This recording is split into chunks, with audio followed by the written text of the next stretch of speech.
Tapping in. Are we live?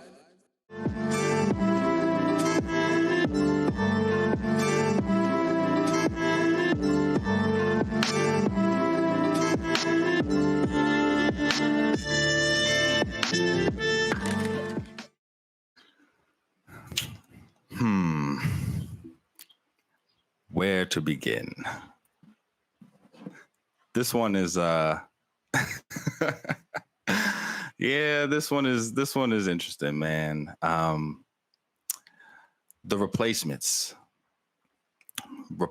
theory. It's this thing where white folks are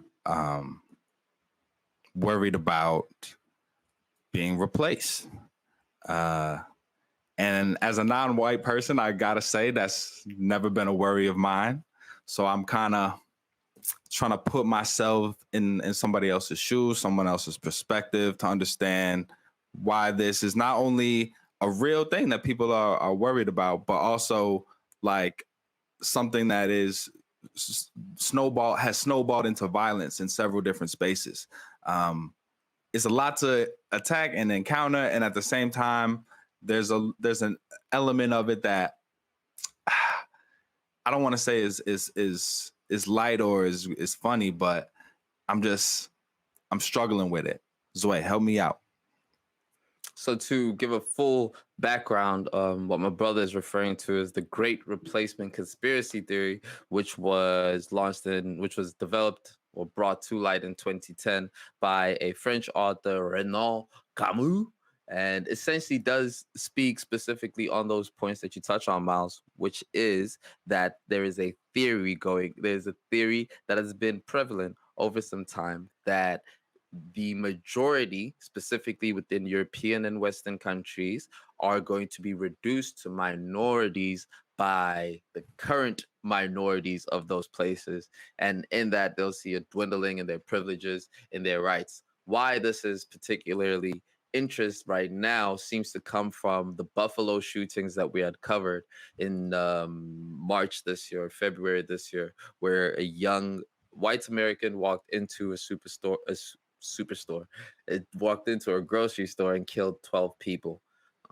He did so and left behind a manifesto that had 181 pages, heavily citing this great replacement theory. So the replacement theory is in reference to migration. The great replacement theory in specificity is in relation to the is in relation to how we've been seeing a lot of these mass murders that have been happening be accredited to. I just wanted to make that slight distinction because one is a larger theory, and then the other one is what is being used right now as a weaponized tool that people are saying that they're killing in the name of.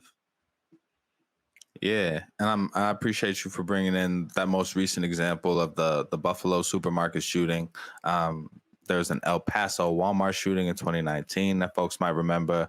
There was the Christchurch Mosque in 2019 in New Zealand, Pittsburgh Synagogue in 2018. A lot of folks remember Dylan Roof in 2015. And then there's a lot of this is said to have stemmed from, and a lot of the people committing the violence are said to have drawn inspiration from the Norway car bomb and summer camp attacks of July 2011.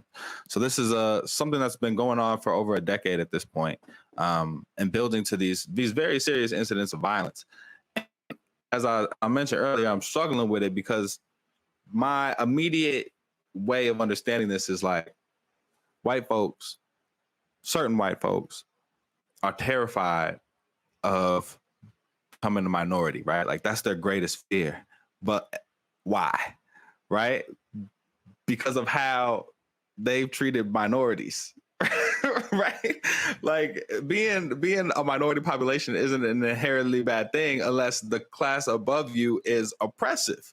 And as the class that has been the majority in a lot of these spaces, it's just like this guilt is so deep, right? Like I'm just trying to process it. So like put it like this, right? Like when a guy cheats on his girl, right? There's this thing. Analogy. I like where this is going. There's this thing where afterwards, even if he don't get caught, Now everything she does makes him think she's cheating, right? He sees cheating in everything because he done cheated and got away with it. And now he feels like she's cheating and getting away with it. She might just be minding her own business, right? Like, and that's the other thing about this. People of color all around the world minding their own business, making love, and white people found a way to make that about them. We're not trying to replace you. we just out here living, bro. My mother likes to say that the restless, the guilty are restless. The guilty are restless. And funny enough, in that in the research, that specific guilt that you're referring to was referred to as derivative discourse, right? And this derivative discourse is to say that the main fear that is being acted on in this great replacement theory is stemmed into the acts of what they had done before. So it's like, don't take us there because we know what we've done there. But I think something that's important to highlight is that, granted, it's like becoming super. This term right now is something that's being said a lot, right? In this moment, because these mass killings are going up and they're referring to it. It's not a new theory, and in fact, is stems back for hundreds of years. It even touches on lightly on when Black Americans were sent to Liberia. It was said that that had an element of that race replacement theory in it. The Great Gatsby refers to a book that was written that had, which was pretty much the outlining manifesto of that, which is the Great Race. So there is a history of this, but more importantly, right? We see the Confederate flag here. We seeing swastikas and whatnot. It actually, the French really love it. The French absolutely love it. 50% of searches related to Great Replacement Theory last year came from France. Wow. And that's important context for me, who often sees like the US and the United States as this great emanating point for racism and xenophobia. And it's important to be reminded that these other countries with deep colonial past also are still carrying forward these legacies too. Um, I think one of the things that takes this from kind of like get out of here, like kind of silly, right, to more serious is that it's often perpetuated by people with a lot of political power and influence, right? Like it's all fun and games until people are seriously bringing this to violence, and people that are in position to dispel all this disinformation decide that nah, it's more to their advantage to inflame the fire. And I feel like we see a lot of that here in the States, you know? Gotta love what our producer has done. Is pulled up the French national team, and you can see how many people of color are there. And they do speak about the racism that they do face within Europe. We get that a lot. So much so, when we saw that video of the dude who was the Black guy in France, was scaling up the wall to go save a baby, and then was rewarded with a citizenship. The joke was, look at what you have to do as an immigrant in order to be able to get citizenship in this country, almost indicating how tough it is. There is a lot of hypocrisy behind it, undoubtedly. But what is scary, and I like that you touched on that point, is that when it becomes into pop culture and into media, and then it is used as a tool on which people are getting hurt from, it brings into question who are the people that are promoting that. And in the US, quite recently, Tucker Carlson and Fox News have really injected this great replacement theory into the news, almost stoking the fire, saying that Latinos are going to be making Americans a minority, white Americans a minority, Black people are going to be making white Americans a minority. So much so that it even might even have close ties with the new Roe v. Wade abortion laws that we're seeing coming in. Who that specifically targets, and the people who are going to get most impacted from it are folks from low income households. Word. And yeah, I mean, you've brought it right to the heart of like who I'm most upset with, because I feel like as long as we operate in spaces where there's freedom of speech, like there will be echo chambers where people are radicalized, and I'm not sure that that's something that we can or really want to eliminate.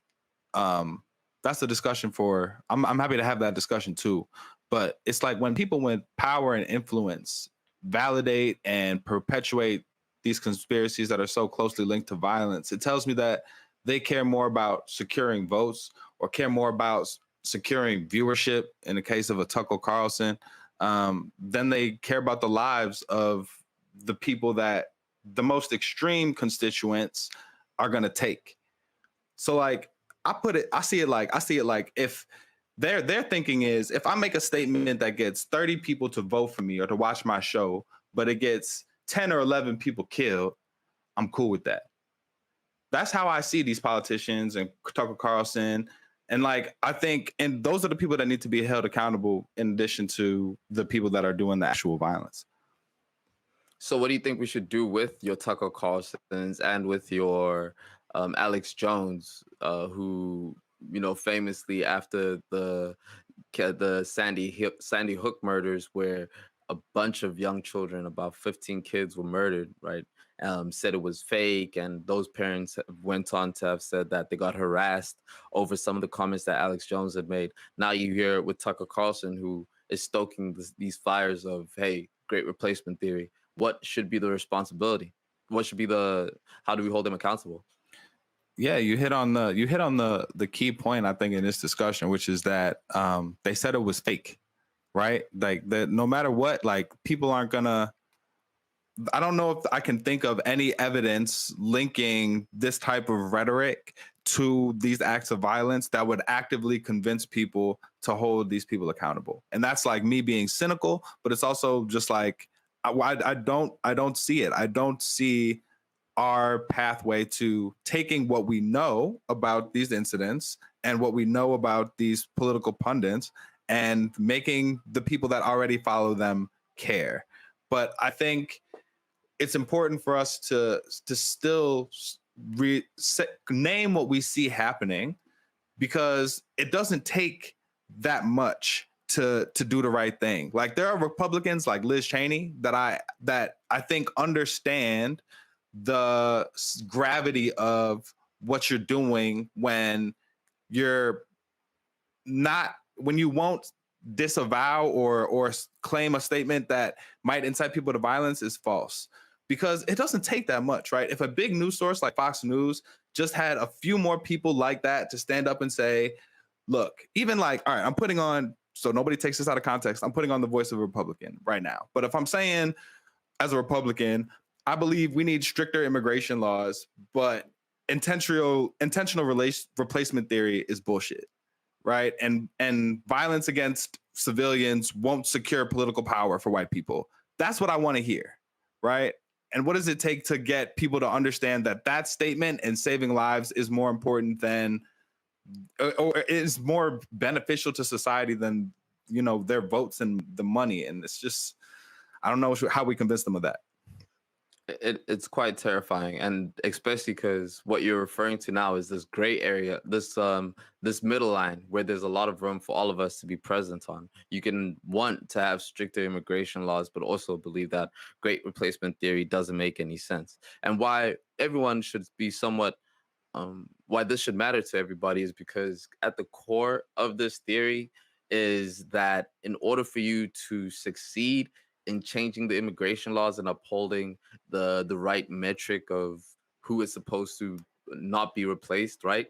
At the heart of it, it says that you actually attack the you attack the people that will be protecting those laws. So they say don't attack the people that are gonna be don't attack the black folks in this particular instant. What you attack is the leftist group who's going to be the ones that are upholding those laws, and that's what you saw with Adam Breivik, who in Sweden had that mass murder where he went onto a boat, in a very elaborate plan, killed so many children at this liberal camp in off this island in Sweden, right? And so what he was saying in reference to replacement theory, he said, "No, I'm killing them because they're going to grow up later and be the ones who are putting in all these laws to have looser immigration policies and things like that." So I think it kind of ties us all in together because it says one, let's realize it's something that's come from a long time ago. This is not new. This is hundreds of years worth of rhetoric that has been spewed. This is old news. These are old bars, just replaced in a new way. And once we can understand we're being scared, we're being force fed things to get to be fearful of because they can't come up with any new ones. It allows us then to approach it with a bit more, I think, perspective.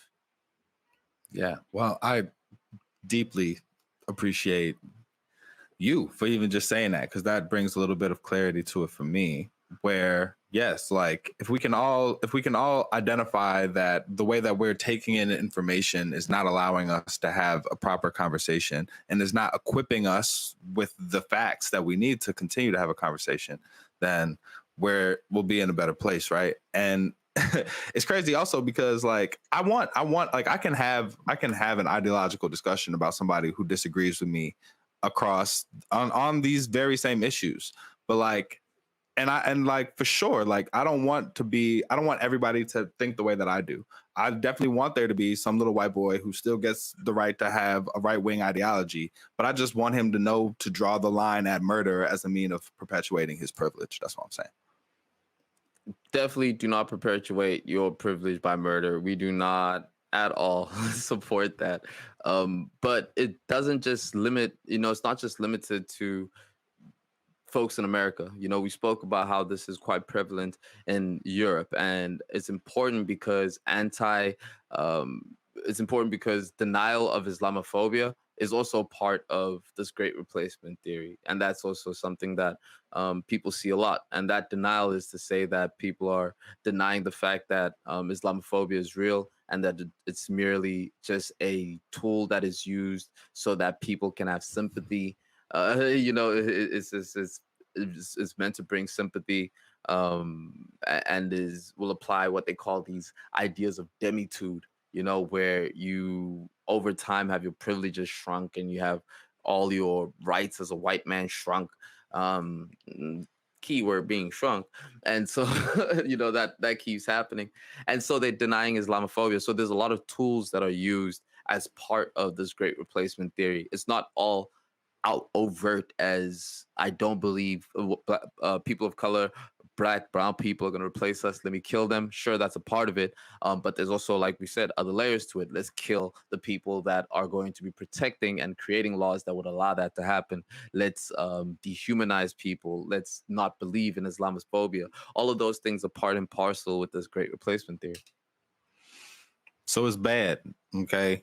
And it's messed up because as you're saying that, I'm like, dang, yes, this affects so many groups of people of color. We need to band together and use that as a means to unite. And that, I'm sure, is what white people are talking about and are terrified of, right? So it's really difficult when there is so much fear that is rooted in guilt. I'm still as as a black man trying to figure out, and it's a shame. It's a damn shame that I'm sitting here as a black man trying to figure out how I can articulate that people coming together and even the realities of shifting demographics are not about eliminating white people to a white person. It's a damn shame that I'm sitting here trying to figure out how to articulate that. But here we are, and thank you for being with us here. Thank you for being with us. And we hope we've been able to share a little bit of light onto what the great replacement theory is, because it is going to be one of those things that become prevalent with the coming elections, specifically in the US. You've already seen some candidates being asked about how they feel about the great replacement theory. We've broken down what that is for y'all. We've broken down what critical race theory is for y'all. We've broken down Roe v. Wade before it was overturned. And that's because we want y'all to be informed and be able to make the right decisions when it comes to the candidates that they're going to put in front of us. There's no real way for us to fully change everything at the same time, but we do. What we can do is be armed with enough knowledge to know who stands for the things we agree with, who stands for things we don't agree with. And man, we just really hope that you can repeat this around your friends. So we do. There you have it. Replacement theory explained for the homies.